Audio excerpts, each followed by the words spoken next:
Depending on the style of your event, if you're already at a venue that provides catering and beverages, you may not need to supply that. But if you're at a venue that doesn't supply catering, then you might want to consider providing that for your patrons. When determining your catering needs, it's really important to determine, first of all, the size of your event, so you know the types of volume of food that you need to provide, and also maybe take into account any sort of cultural needs that you need to be aware of.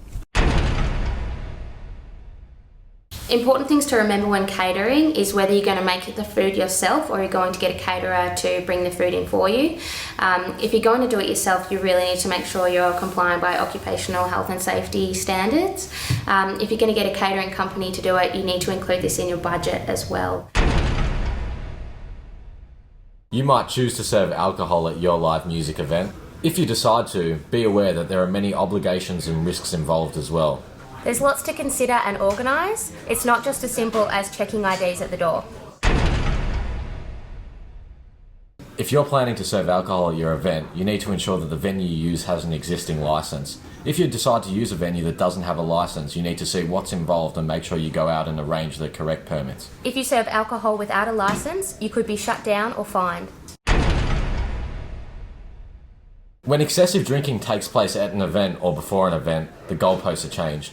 As a promoter, you have the responsibility to take care of your punters, which means you have a duty of care to the people attending your event. To fulfil your duty of care, you need to create policies that reduce the risk of serving alcohol. These policies will help you reduce the risk of any alcohol-related issues that could occur. If you're conducting your live music event at an existing venue, they already may have their own policy in place. You need to make sure you look through this, otherwise you might have to organise your own. If a person rocks up to an event drunk or becomes drunk over the course of the night, they could end up ruining it for everybody.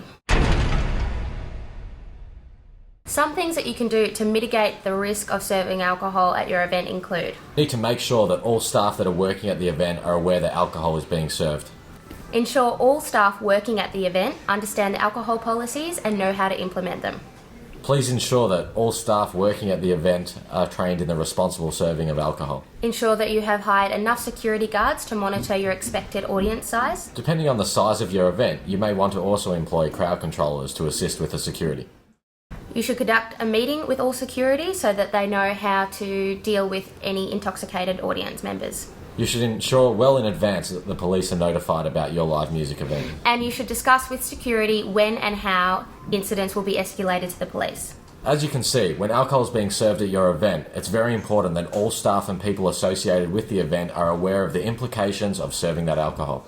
Likewise, it is important that the staff you employ, especially security, know how to handle alcohol-related incidents. Make sure you check the credentials of the security that you employ for your event. Don't just go with friends or the cheapest option. It's really important because the decision rests with you about what happens with your audience.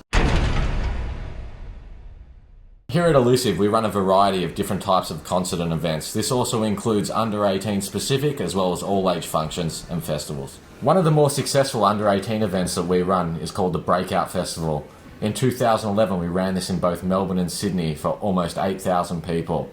The event is completely alcohol-free and strictly under 18. Some of the great acts we have had play at Breakout include LMFAO, the Bloody Beetroots, Barry Corsten, Armin van Buren, 360, and much more. One of the major benefits of running an under 18 event is that you reduce the risks associated with the event. Not having alcohol makes things a whole lot easier. People tend to have a misconception when it comes to alcohol and events. A lot of people think you can't enjoy the event without alcohol. Well, we've disproved that. Under 18 events are some of the most memorable, not only for the punter, but also for the artist. Just like serving alcohol to the public, you also have to be cautious of serving alcohol to the bands. A band's rider may include alcohol. This is where you need to check if the band are over 18 and if it's a reasonable amount of alcohol for that band. No one likes to see a band smashed on stage. People are there to pay for the performance, so they want a good performance, not a drunk performance.